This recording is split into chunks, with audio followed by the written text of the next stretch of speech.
Yes.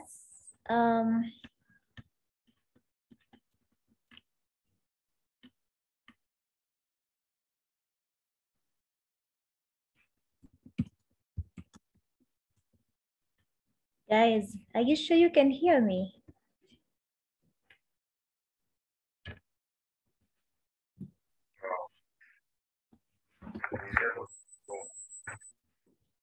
So on the chat, kindly let us know where you're coming from, where you're listening, where you're joining us from, and also your name, as well as some of the expectations that you're having, yeah? And maybe you can tell us what you know about the Russia and Ukraine crisis that we are having. Today is all about them, and we will be part of making history for, you know, a global discussion of this nature. It doesn't just come like that. I know most of you have been waiting for this, have been waiting to have this discussion. And yeah, I've been so much looking forward to seeing all of us. Once more, my name is Jacqueline, and I'm joining you from Kenya.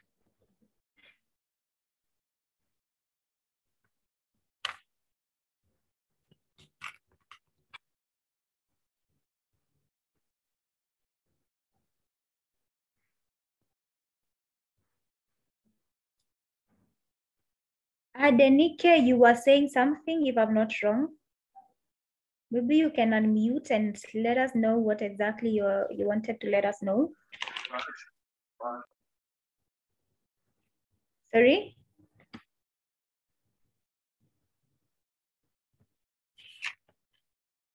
In a few minutes time, we will be starting officially.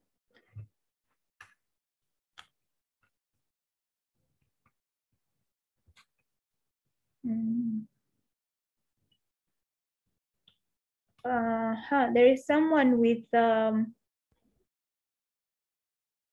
Galaxy A10. I would kindly request you to consider renaming yourself to a name sort of, or rather renaming it. Just in case that is not possible, you can just write a message to Global Politics Dialogue. They will be able to help you to rename yourself here specifically.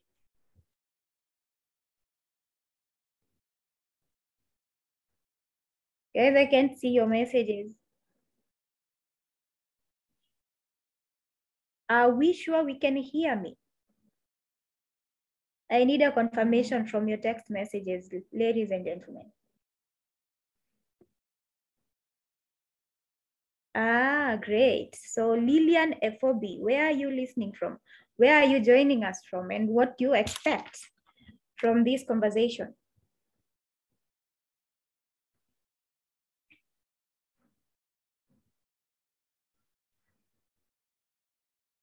Great. Nice. I'm liking the engagement. Aha, Adenike, you can hear me. Let me know which country you're listening from or you're joining us from, and maybe a little bit of the expectations that you have that can even tie into some little knowledge or what you know about the Russia and Ukraine. And maybe just to tell all of us that don't worry, even if you feel like you're clueless about what is going on with Russia and Ukraine. That's why I'm here, because yeah, great. Adenike, I can see you. You're joining from Nigeria. Maybe somebody else can tell us where they're joining us from. Tepkorir, Daniela. If you don't mind, you can text and tell us where you're joining from. Galaxy A10. If you don't mind, consider seeking assistance from Global Politics Dialogue. They can be able to assist you in renaming yourself. It's more desirable to have your name as opposed to the name of the gadgets you're joining with. Ah, Chepkorir, you're joining from Kenya. We are happy to engage you. So welcome Adenike, welcome Lillian, welcome Sambu. I'm happy to be your host once more. My name is Jacqueline. Jacqueline Morioki is my name from Kenya. And we shall be engaging throughout. And like I said, guys, don't worry, even if you feel like you're clueless about what is going on. I'll be giving some brief history. I'll be giving some, some remarks about where we are all coming from in terms of this crisis. And maybe we can start off from the same page of understanding, or rather having some nuggets about what exactly is going on with Russia and Ukraine.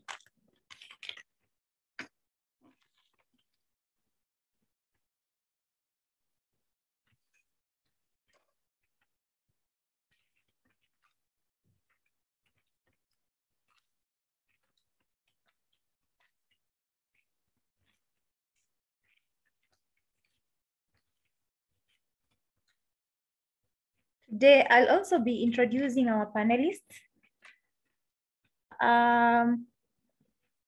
We are joined by experts, and we shall be hearing from them.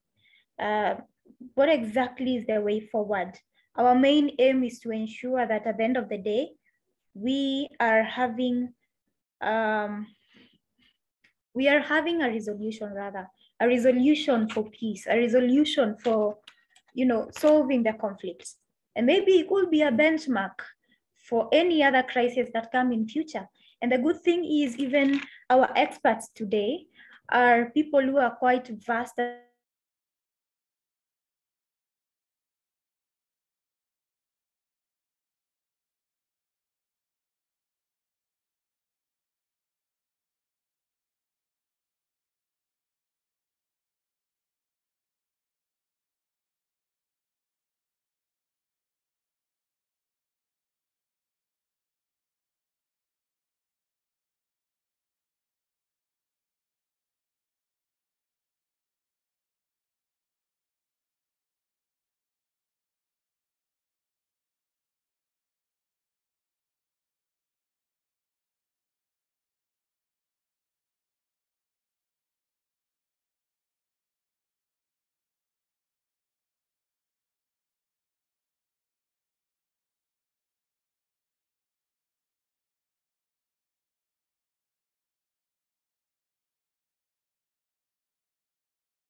Great. So once more, you're most welcome. And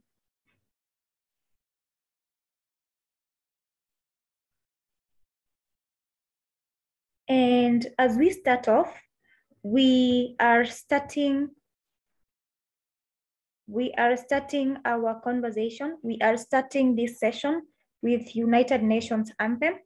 And therefore, my team is going to play the anthem, and then we can be able to kick this off. You're most welcome.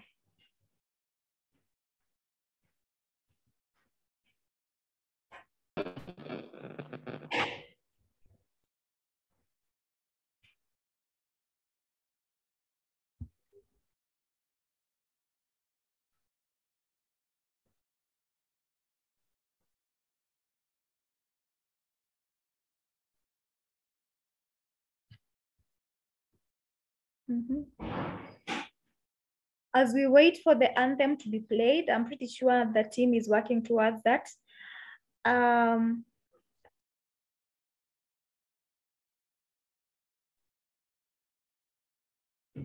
Yes, as we wait, maybe you can text us. For those who are joining us, my name is Jacqueline from Kenya, and you're most welcome to this session. I can see they have already fixed the anthem aspect. Maybe I can give them a chance to play the anthem.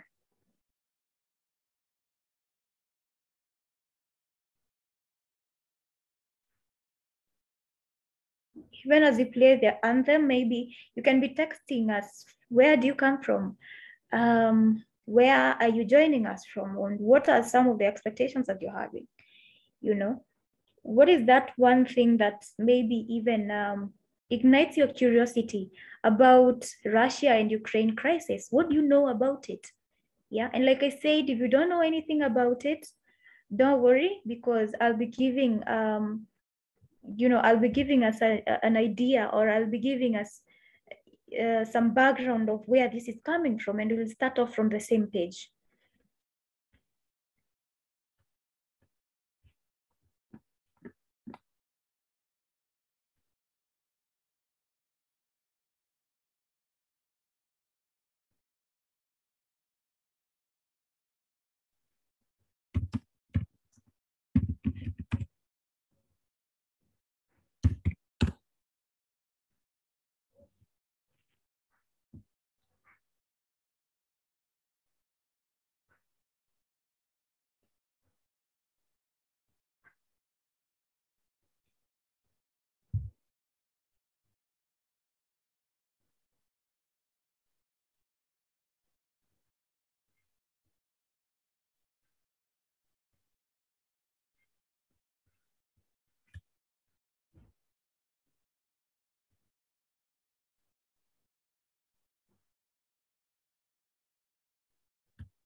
Hey guys, can you hear the anthem playing? Because I cannot hear it.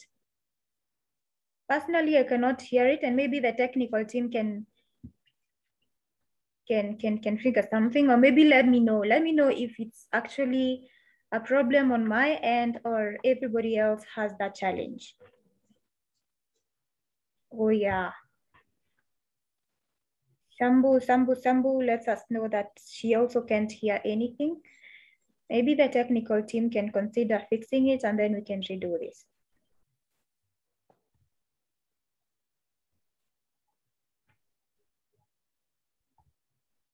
Can anyone hear it?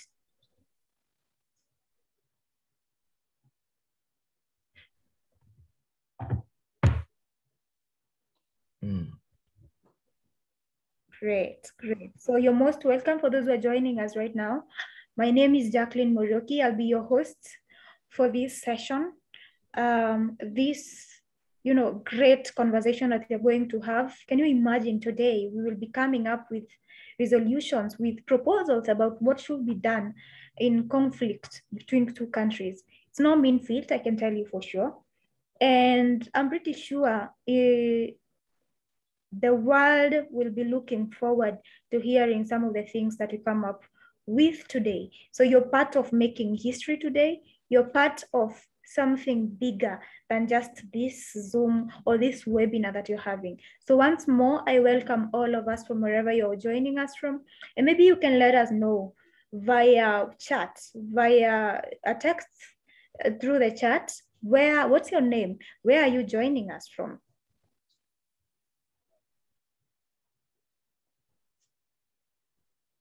Okay, so thank you, Lillian. You're letting us know that the The anthem will be replayed. So we are waiting for that to be replayed, even as people get to join, as we get to have more people joining, and also getting to have us, introduce ourselves. Let us know where you're joining us from.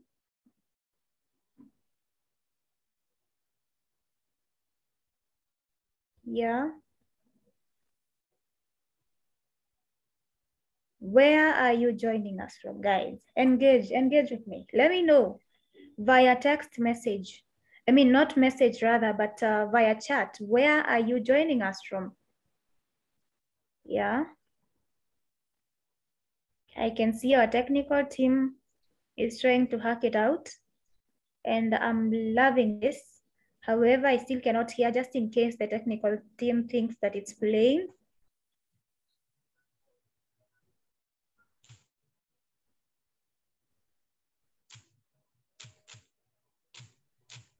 Okay, great.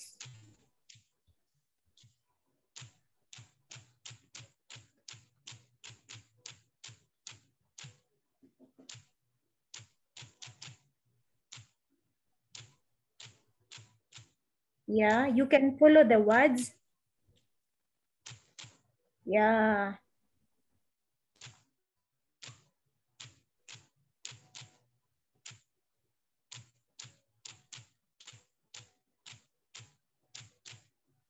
I hope we can follow the words, guys.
I hope we are all following the words.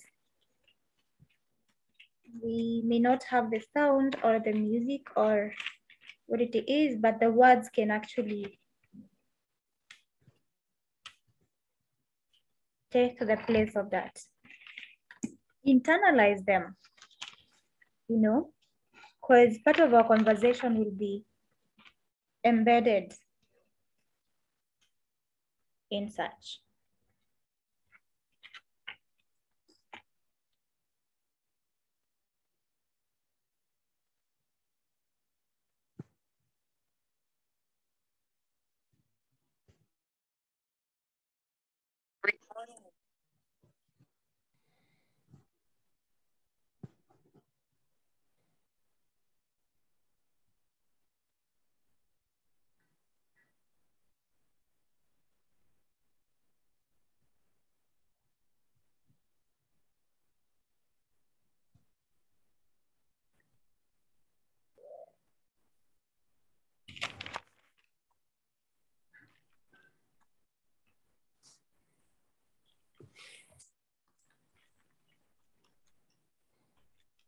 All right, so great. I welcome all of us here. My name is Jacqueline once again, and that was the United Nations anthem. And if you can hear me, maybe, I don't know how many are able to turn on their videos, but if you can hear me, actually turn on your video. And maybe it's not bad once in a while for me to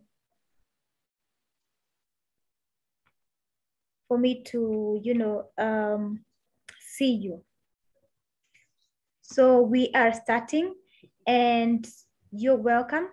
So first of all, I would like to thank all of us for making time to be here. I would like to say that this is a special moment for all of us, and we are joined by our speakers. Today we are having some experts, and one of the experts is Sambu. Chepkorir, maybe you can turn on your video. And Chepkorir Sambu is a lawyer admitted at the bar in Kenya. She's also a master's student of law and diplomacy at the Fletcher School. And she's focused specifically on two things. One is international negotiation and conflict resolution, more the reason why we are here, and international legal studies. Maybe Sambo, you can just say hi as we move to introducing the next person. Hello, I'm happy to be here to join this conversation. You will excuse me if sometimes I need to turn off my video for the connection to be stronger.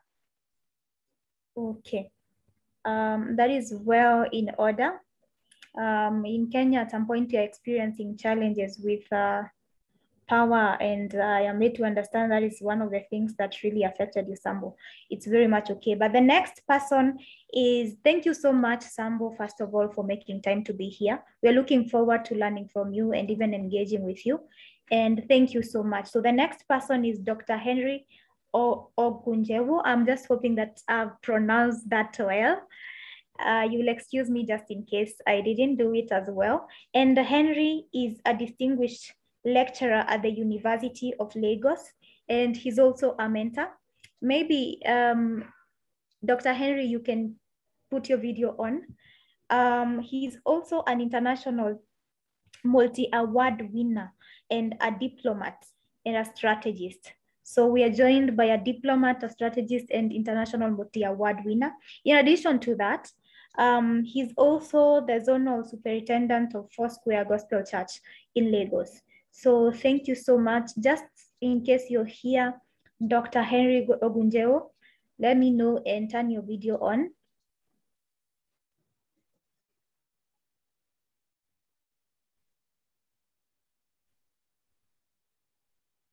Yes. You can say hi. You can just say hi. Okay. So that being said, first of all, let me give you a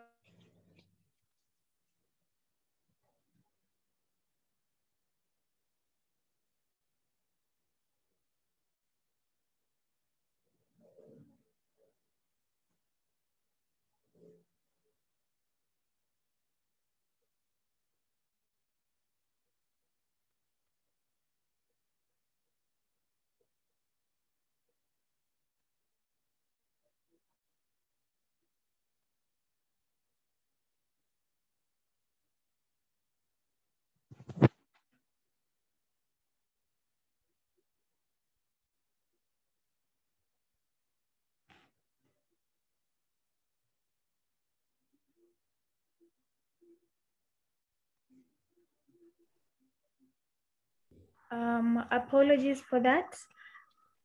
I was a bit disconnected because of power, but you're back, we thank God. So I would like to give a brief overview of the challenge that you're having, the crisis that you're having between Ukraine and Russia. So first of all, this challenge started in 2014 when the then president of Ukraine was ousted after a revolution that was there, followed. I hope everybody can hear me. Yes, we can hear you. Okay, yes. So I was saying that the Russia-Ukraine crisis started in 2014 after the ousting of the then president who was actually pro-Russia. And then it happened that in the process of all that, Russia decided to, quote unquote, intervene, trying to help the then president who apparently they felt was illegally hosted.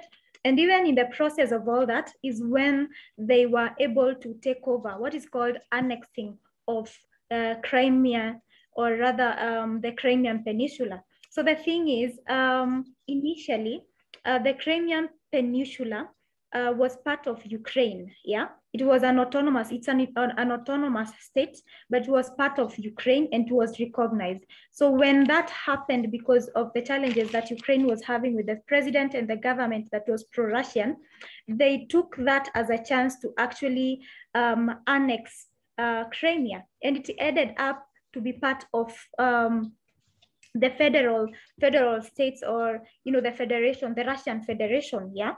So those who understand how the Russian federations do happen is that they are autonomous other, let me call them, states that are under Russia, and now Russia did a takeover. So after that takeover, a lot of events actually happened, and some of these events were, reactions from bodies like NATO, bodies like United Nations, and even the US. And you find that even most recently that, the thing is, Russia does not want, as we speak, for Ukraine to join NATO, but then United States actually is pro that action. And so it becomes a back and forth. And even with the annexing of the peninsula, a lot of things came about, including the sanctions that were made by different countries. A lot of countries never recognized that, and it's still illegal. But you find that Russia has a way of, verifying, or rather saying that, in fact, they are not backing down from that. So prior to that, we had a lot of treaties that are made for friendship and good working relations between the two countries, because initially, before 1991, Russia, through the Soviet Union, Ukraine through the Soviet was under Russia. So when it gained its independence, there were a couple of treaties that were made to make sure that they have good working relations, including now figuring out how are they supposed to deal with the Crimean Peninsula. However, we must understand that in that context, and at that particular moment when they were doing these treaties, they had a way of working together. For example, the Russian naval had headquartered themselves at the Crimean Peninsula, yeah? So right now we are having, the different, like it's an escalation of the crisis, because you find that, for example, maybe in early this year, we were having the United States having conversation with Russian president, the president of US having conversation with the president of United States, and trying to convince them to retaliate. But then you realize that that one is not forthcoming. For Russia, they feel that actually, even for quite a long time, things have been happening that are really very well. So we'll be hearing from Sambu, and Sambu maybe can be giving us tips on what is going on, because I don't really want to preempt what is going on. And maybe Sambu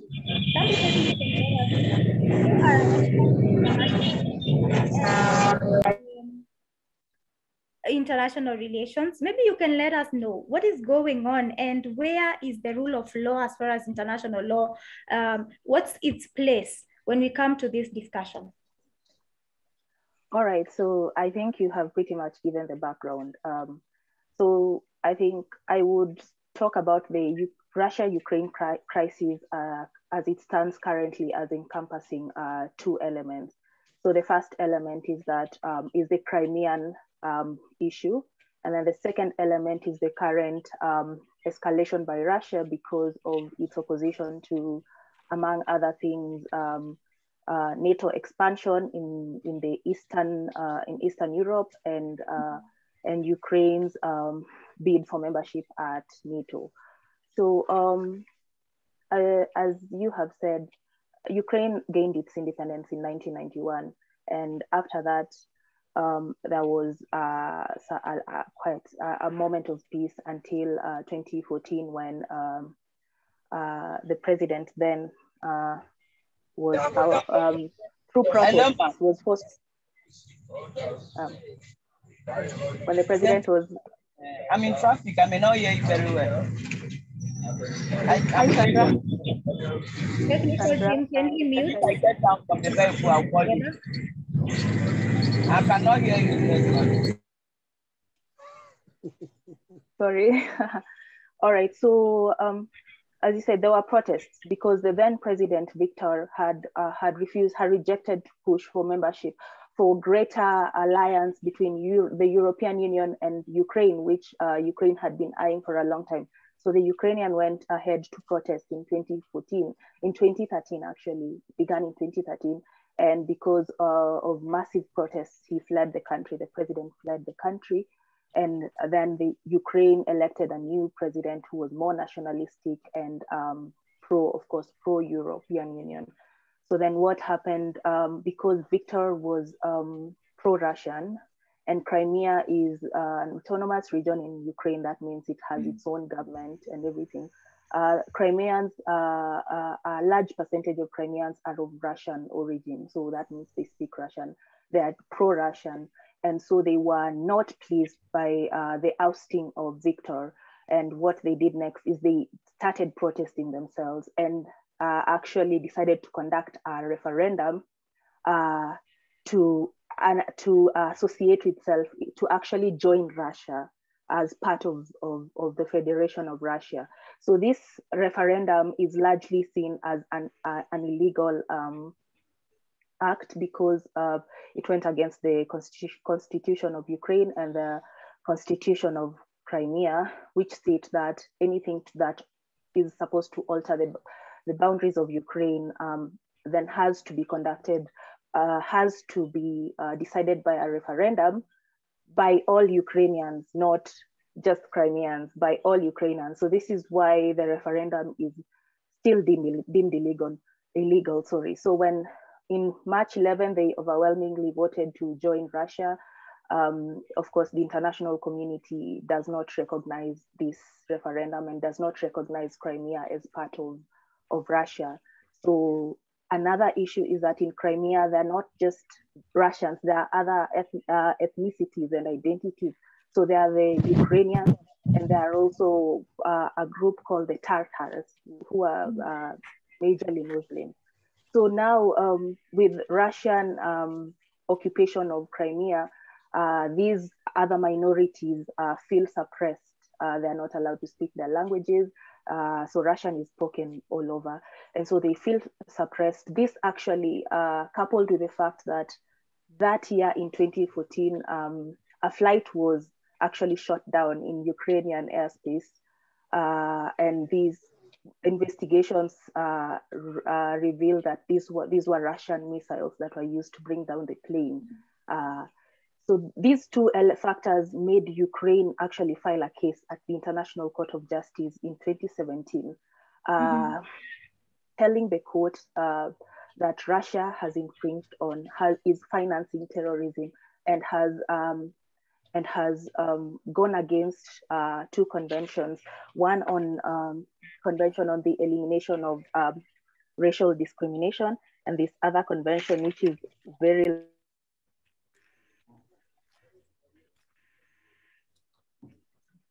Sorry, we cannot hear you.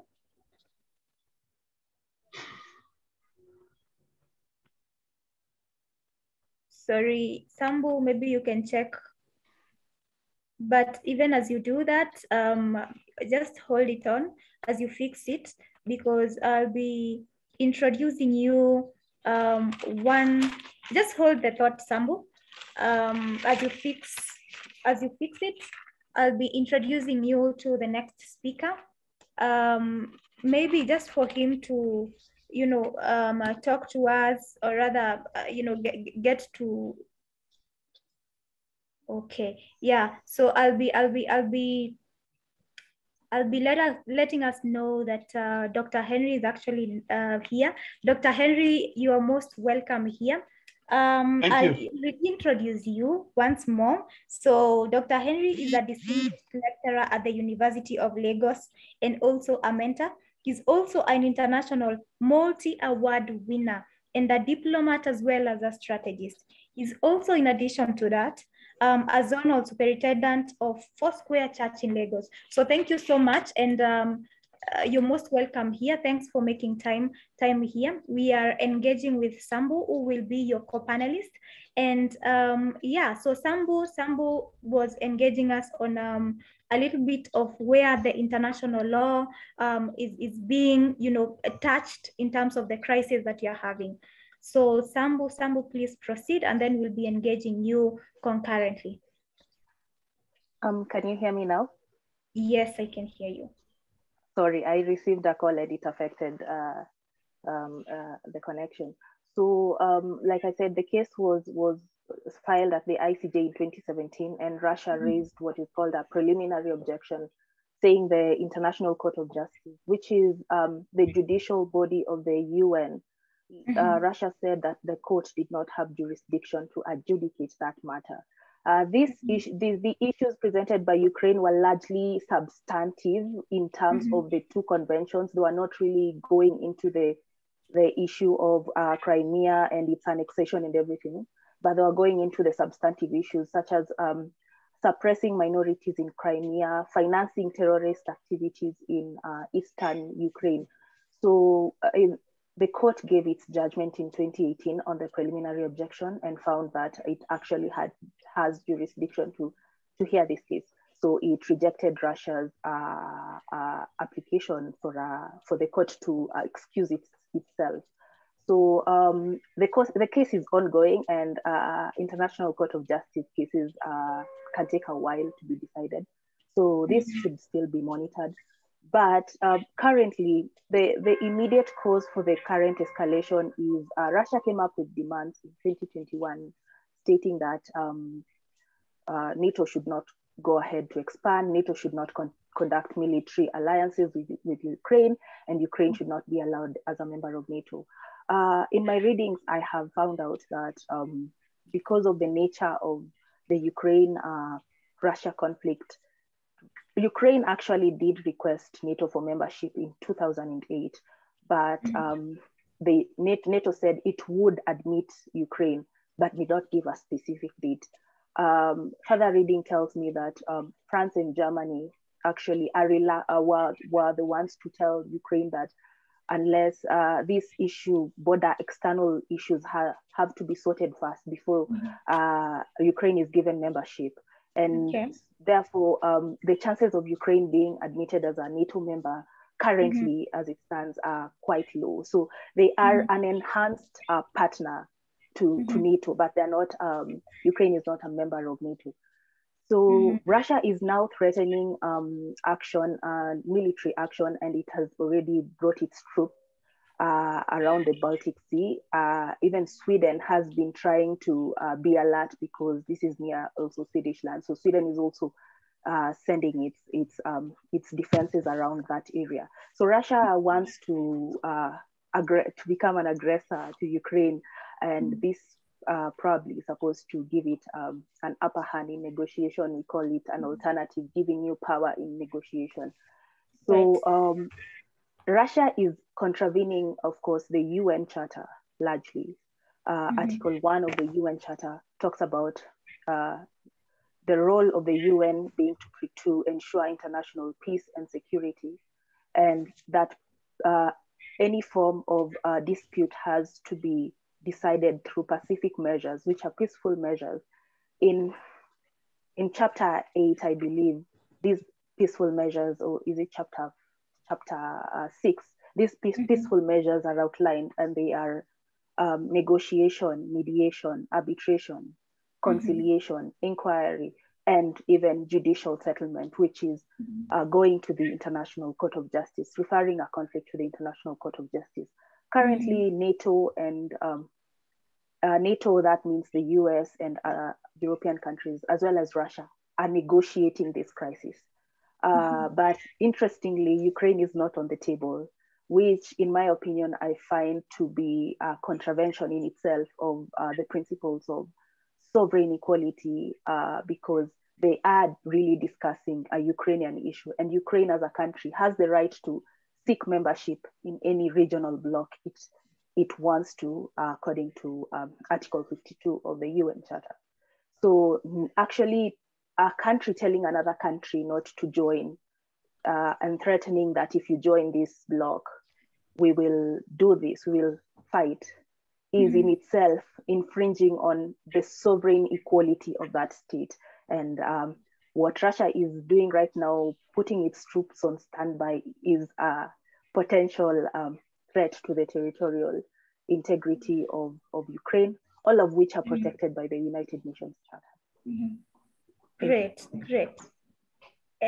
That is quite deep, and it's quite interesting to know even some of the conventions as far as international law is concerned that have been affected in this, and even some of the UN Charter that you've talked about, Article 1. And now it brings me to you, Dr. Henry, now that we're talking about these other countries coming together to discuss about Ukrainian without Ukrainian being there. I saw something somewhere and they're saying there is nothing for Ukraine without Ukraine. And from a diplomatic perspective, now that you're an expert, Dr. Henry, where does diplomacy come in when it comes to conflict resolution? Do you think this aspect of even excluding the core country is something that is diplomatically advocated for? What can you tell us about that with respect to the challenge you're having between the two countries? Okay. I want to welcome all of you and thank you all for participating in this program. I am so excited about it. And I want to wish you all a happy new year by hoping that all our desires will be achieved. Well, there is a saying in Africa that you don't barb a man's head in his absence. That's exactly what the international community is trying to do with Ukraine left out of negotiations. The truth of the matter is there has been a foundational problem. At the time the USSR was breaking up, there were no agreements, there were no drafts, there were no covenants.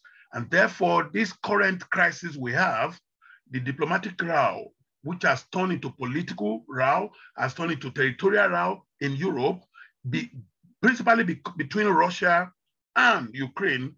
If it is not checked by NATO and the other parts of the EU, it may actually inflame the entire region, and we may be Europe may be running the risk of another war.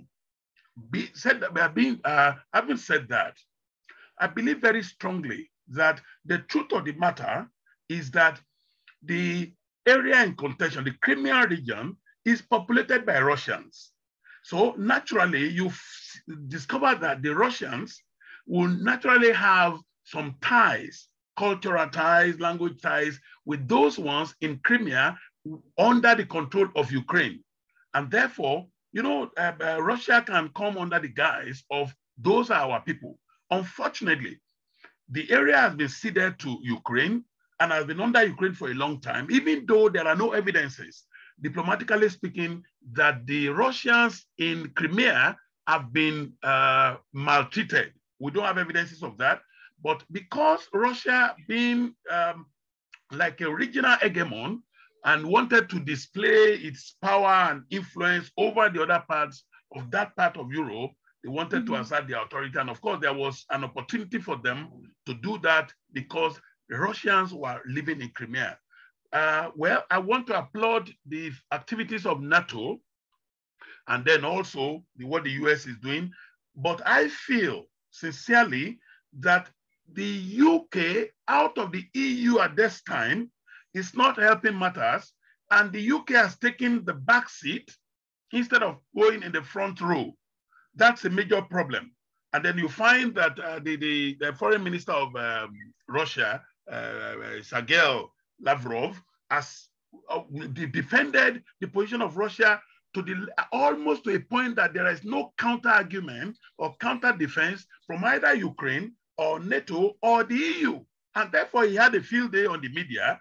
And you can also find some elements of propaganda that are going on there.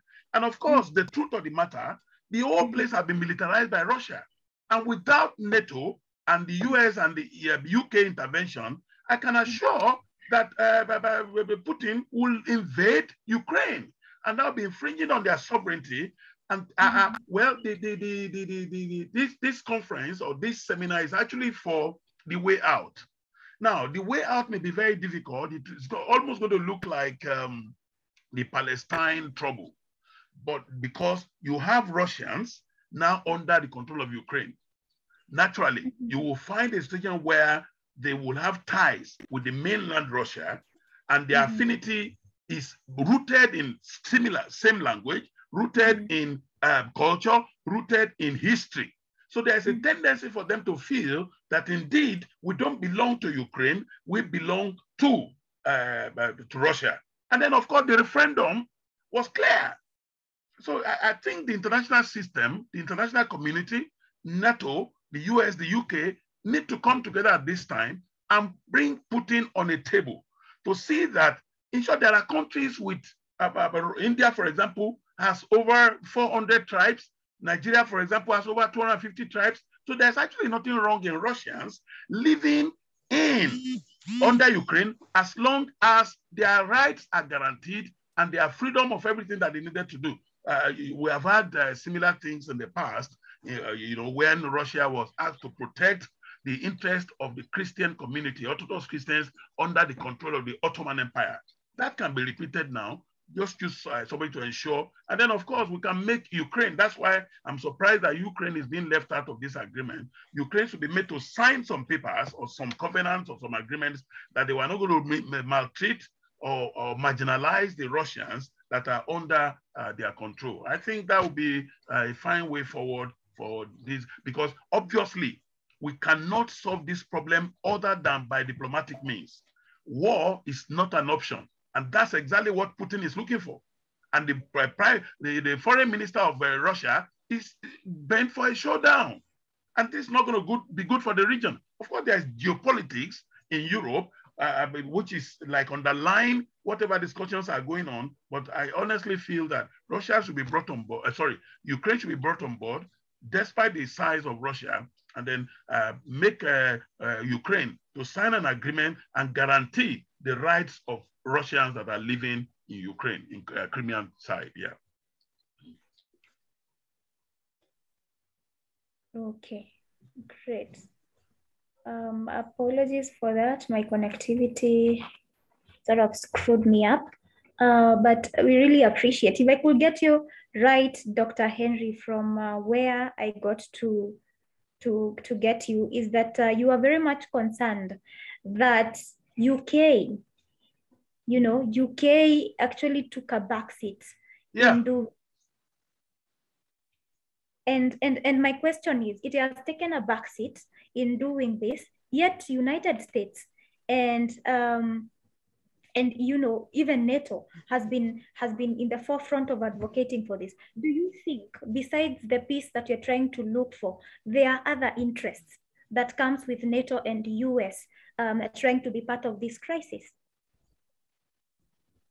Of course, there's no doubt about the fact that every bilateral relations also have multilateral implications. Of course, there are states in the international system that are firmly in support of Russia.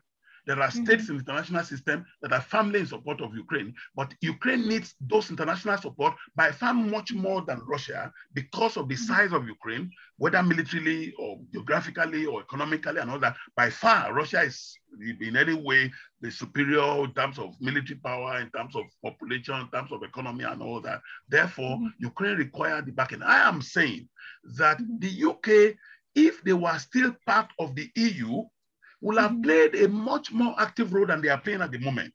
And of course, unfortunately also, they are distracted by their internal domestic rows about the prime minister and all that, which has, taken some of their attention away from. And then what they don't know is that you don't chase a rat when a house is burning. Those internal politics in the UK should have been put at the back burner and allow the UK play their role in the negotiations for the peace that is has the capacity and the ability to destabilize the entire Europe at this point. And that's by far critical to whatever Christmas parties have been attended by Prime Minister that UK is bothering themselves about.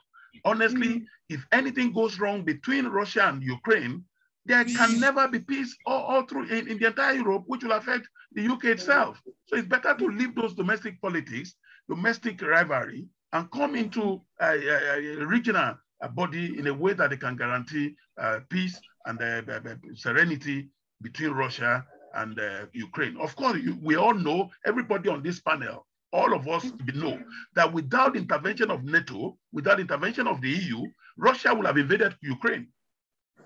But there's no way Ukraine was in a position to defend itself against Russia. That's the truth. Great. So guys, I'm really enticed by this conversation. Just in case you have a question, you can raise your hand. You can put it on the chat because you're going to have your questions answered as well as engaging you. But even as we do that, Sambu, are you here? And if you're here, we would like to know now that you know, we are seeing very pertinent countries, or even something like European Union have taken a backseat based on, you know, the international law and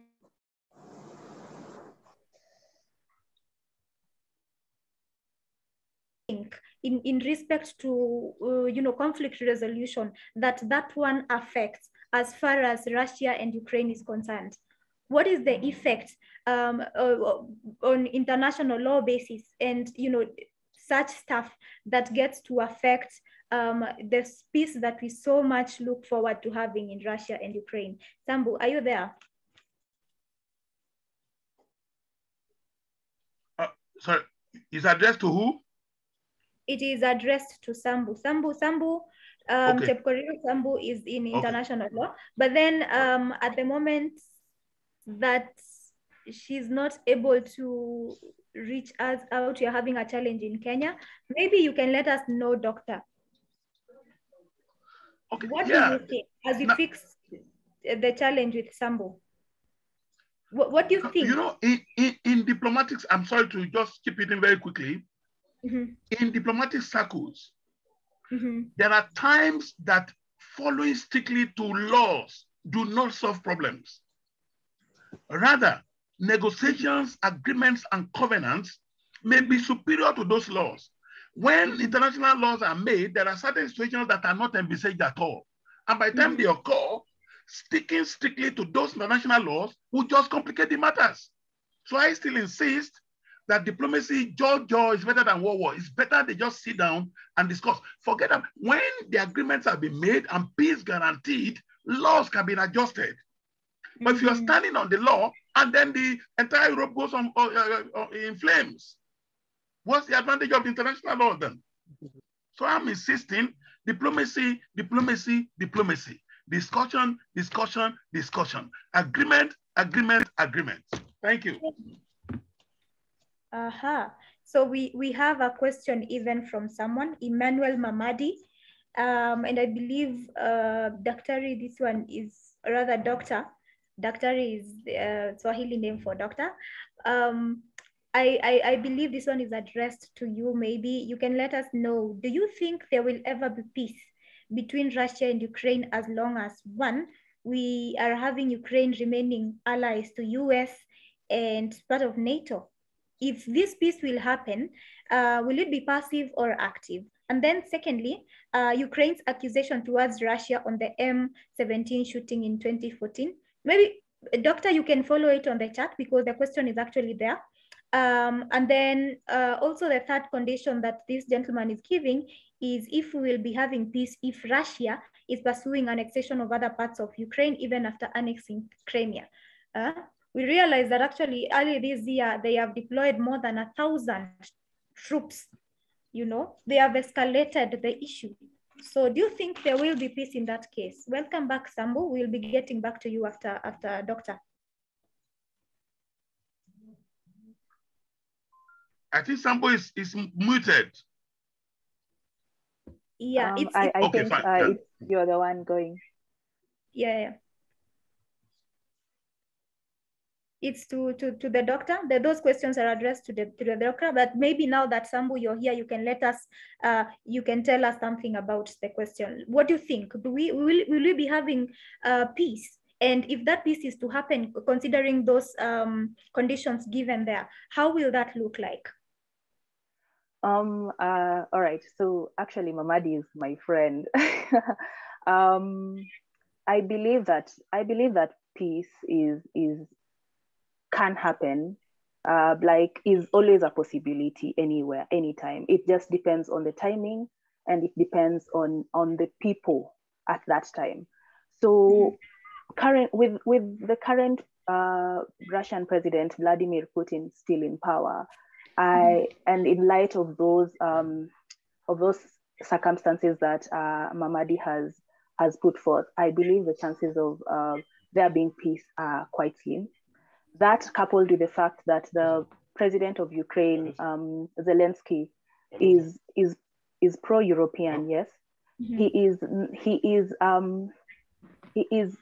alive to the antagonism that Russia is putting on Ukraine, and he is not against Russia. So any form of peace with Russia will have Ukraine demanding that Crimea be returned to Ukraine, or that Russia removes its occupation of Crimea and and if really Crimea wants to join Russia, then there be a legal procedural referendum.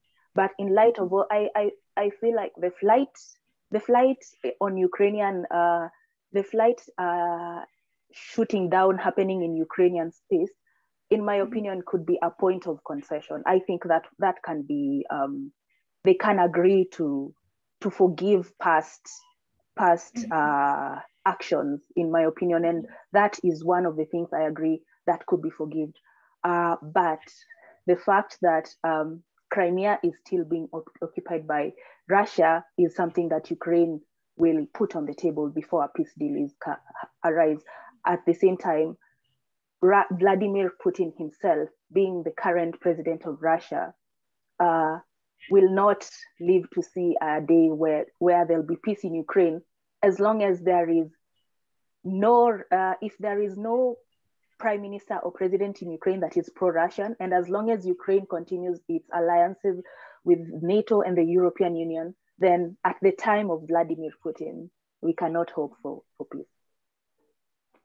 So are you trying to tell us that having a pro-Russian prime minister in Ukraine can actually be a path to peace? It can, because it can be a path to peace with Russia, but it will not necessarily be well received by Ukrainians. But it will be because you see, the reason Russia did not become an aggressor to Ukraine when Putin was in power for all this time, the reason it happened in 2014 was because a pro-Russian president had been pushed out because of protests. And if you look at the former USSR states, Russia is still trying. They say Putin is still living in the glory days of the USSR when it was still USSR, and he thinks he can do that in his time. He can bring back the USSR. So the thing is, if you study those former states, Belarus, for example, which was part of the USSR, has a president who is very pro-Russian. So these former states that have presidents that are not pro-Russian are facing a lot of opposition and backlash from Russia. Ukraine is at the very doorstep of Russia. It is very closely borders Russia. Putin, first of all, the history between the US, NATO itself being formed with the intention to prevent, to sort of curb attacks from Russia. You know, that was actually the objective of NATO. It was formed to control Russia. And so this happening, Putin still believes in the glory days of the USSR. We know the history of Russia and the US. Those two don't see eye to eye on so many issues. So these two happening Putin is very apprehensive of NATO or European Union having its influence just next to its doorstep. So that is why, but that is why when Russia had a pro-Russian president in Ukraine, it was happy. Putin did not do anything bad. He did not advance. This will not settle well with the Ukrainians themselves, but this is just the wildest way that there can ever be peace with Russia in Putin's time. Okay, great. Maybe, Doctor, as a diplomat, with the pretext of the history that you're having between these countries, how best do you think we can have peace? As we do that, maybe before you can hold the thought, and maybe we can have Francis ask the question, and maybe you can combine both the question that I've asked and what Francis will be asking. Francis, please go on. Hello, so I'm so happy to be here. And yeah, my question is, you know, with this whole crisis thing, everyone seems to be blaming Russia or looking at it as Russia trying to upset the balance of the international community. But history lets us know that nations in the international community are hell-bent on protecting their national interests.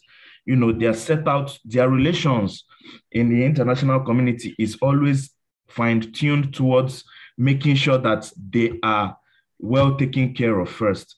A good example is if you look at the Cuban Missile Crisis, it's kind of, where I look at it from a strategic point of view, it's kind of similar to what's happening now, in the sense that during the Cuban Missile Crisis, Russia, then USSR, were trying to, you know, stockpile nuclear weapons in Cuba, which was very close to America. And America reacted, you know, they reacted vehemently. And now, if you look at it today, Ukraine being so close to Russia, going into an alliance with, you know, NATO and USA, like Sambu said, US and Russia, they don't really agree on things. So now bringing, you know, your enemy closer to you, is that not enough reason for Russia to, you know, to take a standpoint on preventing Ukraine from joining NATO? Because Ukraine joining NATO is more or less like bringing America to border Russia, and it's kind of detrimental to their interest. So is there not a way that we can look at it that rather than making it present Russia as the sole problem of this whole issue, try to find a way to strike a balance, you know, so that Russia are happy at the end and Ukraine in the end is happy also. So I don't know if there's anything you can say about that. Great. Dr. Henry, I think you've heard. So the two questions, one is how we can have, you know, with considering the history that you're having, how best we can have peace to be attained. And then from Francis is looking at a win-win situation and not actually putting the weight of who is wrong on Russia. So what do you think? Can we have a win-win situation? And even when we are having a win-win situation for peace, with the history, how can that be attained? Yeah, fine. Thank you. Now, let me tell you this. By February, in the next couple of days, this crisis will be 8 years. I want to bring your mind to that. Now, the breakup of the USSR is not the fault of the international system. It broke up, and the bifurcation was not drawn by anyone, but by themselves. And therefore, if a particular part of you are broken away, you should maintain the sanctity of that state. Russia is not ready to do that. That's number one. Number two, it's not going to be possible in the near future to have a pro-Russian leader in Ukraine. Because, you know, it's going to be, I'm not saying it's not possible in the very far future, but not in the next decade. It's not going to be possible to, if Russia is waiting for a leader in Ukraine that will be pro-Russia, forget it. That's number two. Number three, you realize that the international system has been the only force, NATO, US, UK, EU, has been the only reason why Russia has been restrained from invading Ukraine. And therefore, it's going to be absolutely diplomatically suicidal for Ukraine to give up the support that is getting from Ukraine, from EU, from NATO, and from America. Ukraine will be so stupid to do that. Because I have said it earlier, Russia is superior naval power, superior military power, superior air power, superior population, superior financial power, all kinds of power. They are far, far beyond Ukraine. Look at what happened. Iraq just invaded Kuwait.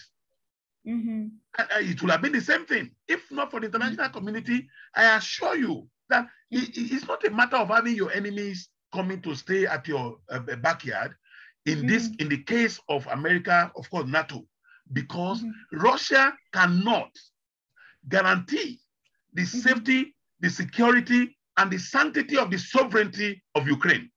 If the international community is aware today, is assured today that Russia will leave Ukraine alone to survive as a state without invading on their sovereignty, the NATO do not need to come and put their whatever military might by Ukraine.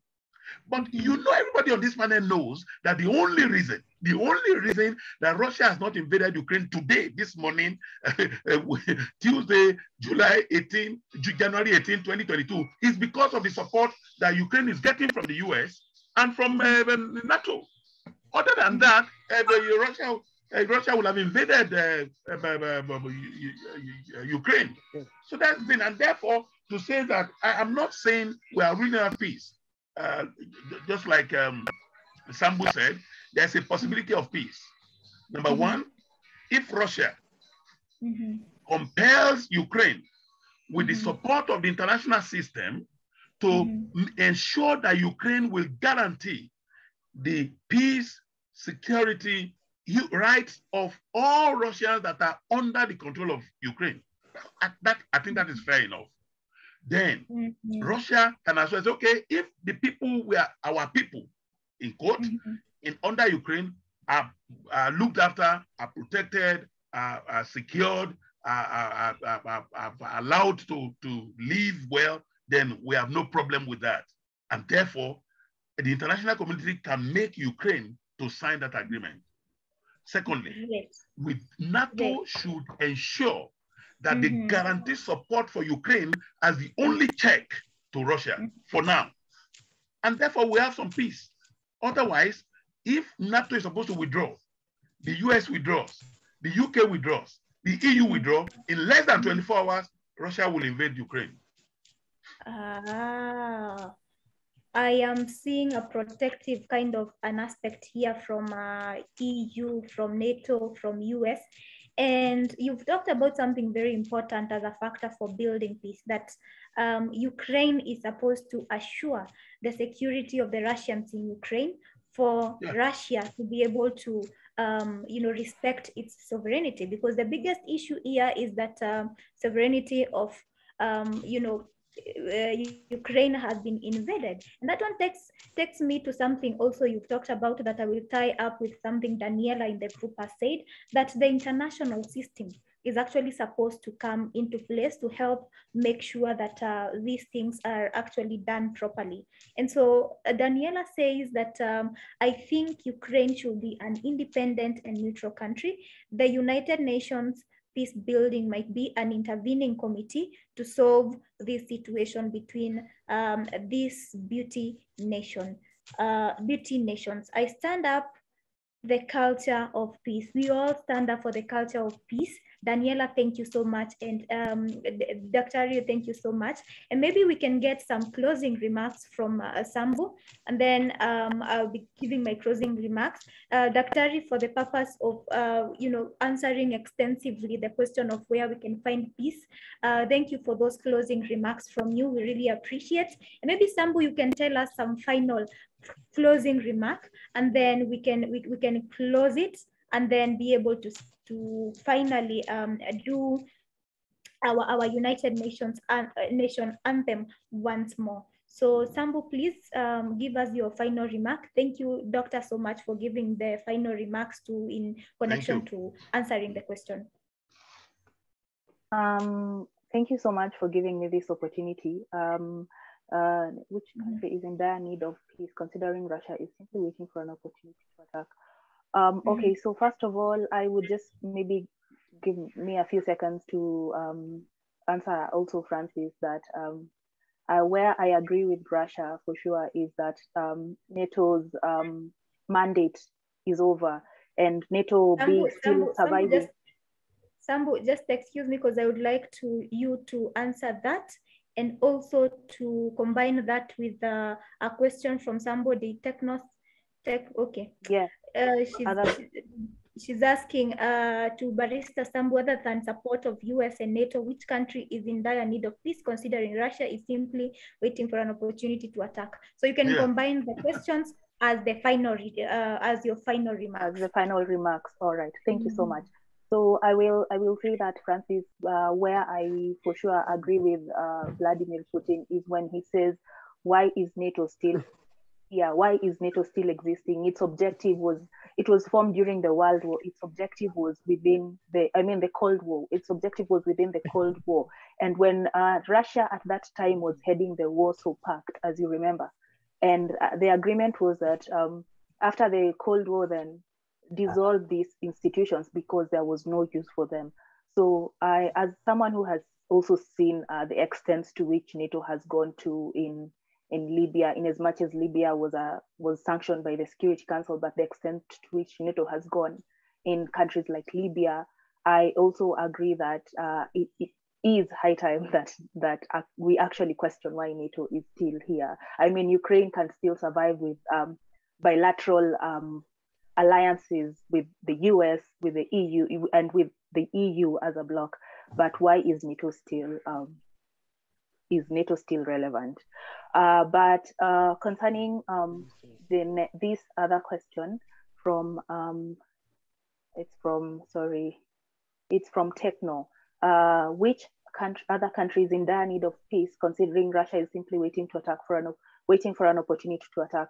First of all, I agree Russia is waiting for an opportunity to attack. There have been reports just yesterday that it was trying to sabotage its own proxy forces inside Ukraine to find a reason to attack Ukraine, you know. But this is not a country that is in danger of Russia, but even just here at home next to Kenya, Ethiopia is in dire need of peace, and that is a conflict that the international community, I believe, has not paid considerable attention to, and it is topic for another day. But we do need a lot of attention in Ethiopia. Other than that, I will say that I believe that international law is clear. As they say, the law is very clear, and international law is straightforward. It says when there's a dispute, solve it through peaceful measures. When there is an attack, a country has the right to self-defense and collective self-defense. Collective self-defense means a country can actually request another country to come and help it prevent a military attack. So that means Ukraine, under international law, if Russia attacks, Ukraine can actually invite the UN, the US and any other country to come and help it defend its own soil. Other than that, though, the United Nations Security Council is the enforcement body of the United Nations, and it is made up of 15 members, 5 of whom have veto power. And one of these countries that have the veto power is Russia. Veto power simply means that if I can block a vote, if I say no to a resolution, then that resolution does not pass. So the problem is, even when the disputes are normally referred to the Security Council, even if such a dispute, such as the Ukraine-Russia dispute, is referred to the United Nations, then you still encounter Russia, which has a veto power. So that means no resolution can actually be passed against Russia in the United Security Council. That means the law can do little to help in this situation. Even if there's a case, even if Ukraine also institutes another case at the International Court of Justice, and the Court of Justice says, we agree with Ukraine and Russia, you should do this. What prevents Russia from saying, I'm not going to follow that court order? And you see, the United Security Council is still the one meant to enforce ICJ decisions, and Russia has veto powers, still has veto power there. So my suggestion is, no matter how cliche or how hard it may seem, the only path to peace is through negotiation in this case. And I would only hope that in the coming talks, they will be able to let Ukraine actually have a table on this, because it is Ukraine that is being affected. It is its territorial integrity that is in question. So that is what I will say. Do not underestimate negotiation. Negotiation has solved so many conflicts in the world, and it is always a way of also restoring and forming relationships, other than judicial means that is more antagonistic. Negotiations can actually build relationships. So we should be patient. Leaders come and go. People change every day. We should be patient and hope that this issue will be resolved peacefully through negotiation. Okay, great. Thank you so much, Tim, for being here. Maybe my name is Jacqueline, and I may say some remarks about the whole situation. First of all, I would like to appreciate you, Sambu, for bringing up an aspect of some other countries that require peace. Probably, maybe the team could consider having a conversation around Ethiopia, because it's really crazy there. And thank you for such a suggestion. But all of us have been talking about the international systems from Dr. Henry, that they should intervene in this to make sure that even the process of peace and reconciliation is done. And one thing I know is that eventually there must be some reparation, you know. I mean, reparation after the whole peace and conflict resolution, yeah. But then, for me, from where I stand as Jacqueline, the whole issue of Russia and Ukraine actually brought to light a certain aspect of United Nations that I think, and I propose some amendments should be done. You see, when you talk about veto power, is something that I was super concerned about, because I felt that if you are having a single country having a veto power in such a way that it can affect the implementation of some of these laws, and you know, and you know, the take up of any of resolutions that are done, then it means that there is no democracy that is there as far as the international community is concerned. And therefore, my proposal would be, can we be able to have some amendments about the veto power? We are having the five countries that are having the veto power, and my guess will be the same as yours when you realize that they will be acting in self-interest, and you realize that in this case, Russia is having this veto powers, and obviously there is no way it's going to have the whole law you know, be on it, when it has a power to actually say no, you cannot pass anything. Any other country will act in its own interest. And therefore, it's very important for the United Nations to also think about, when they talk about veto power, can we also be having maybe you know, say some amendments around it, maybe withdraw it for the purpose of democracy around the world, or if it's not withdrawing it completely, then have some specifications about how to use it. Maybe say something like, if we are having a dispute between two countries and one has veto power, or maybe even two has veto power, then it means for the purpose of conflict resolution, they are not supposed to be exercising those veto power at that moment. Maybe if we are having such kind of a thing, we can be having UN and some of these systems implementing these laws that are being passed by United Nations Security Council. So basically, from the larger outlook, that is what I can say about United Nations, because we will not be experiencing this. We are in a society, and in any society, we'll be having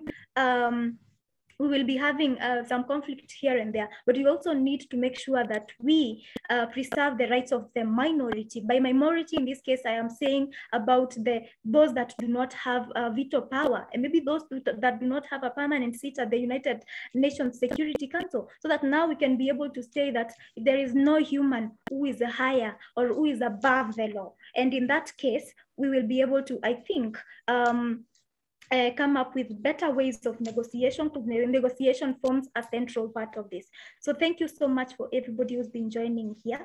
Those are just yeah, I can see somebody saying veto power is derailing peace. I do agree with you, and that is something the international community should be looking at, because not just for the two countries, but for other countries that could be using the same powers to derail the journey to peace. And I would really appreciate you for the interest of time.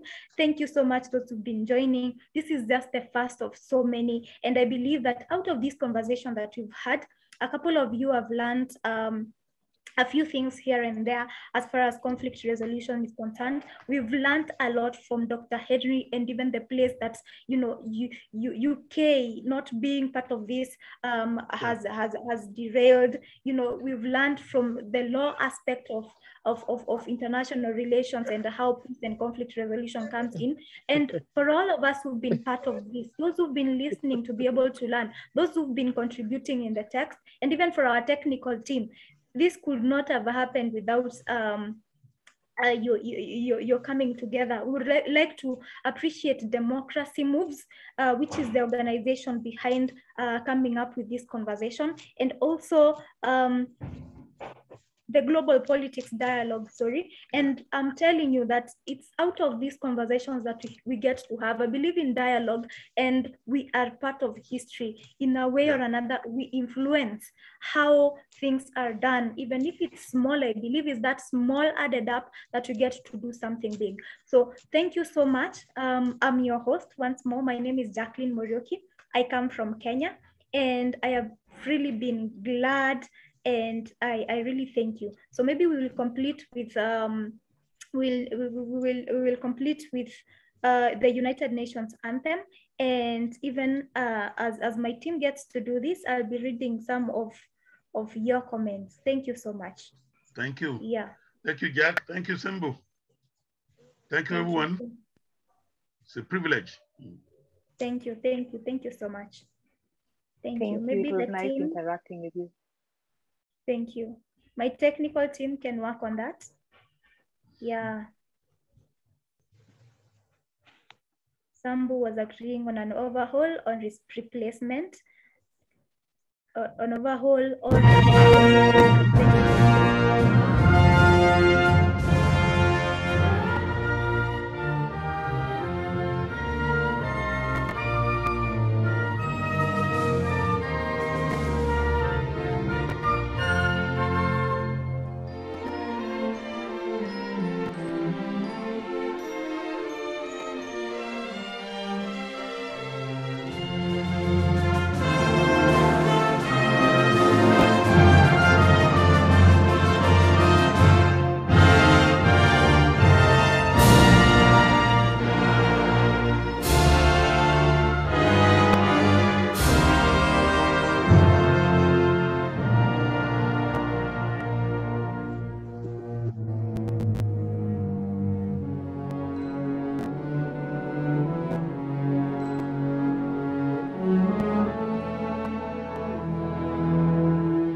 seru.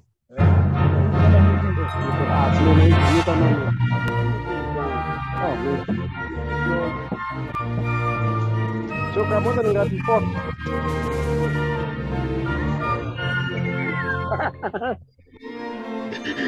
Atis kaya mo.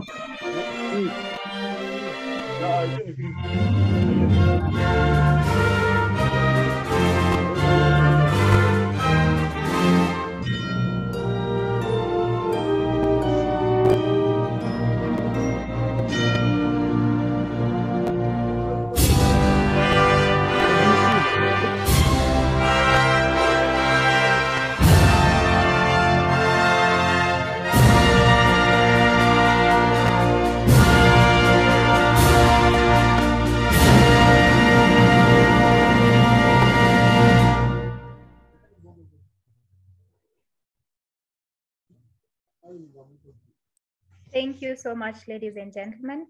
Our session is over, and we will be engaging you even in the near future so that we can take this conversation and many more further. I hope all of us have been able to learn. I'm your host, Jacqueline Morioki, and I've really enjoyed conversing with all of you and even the question and the engagement on the chat. Thank you so much. Thank you. Thank you. Thank you.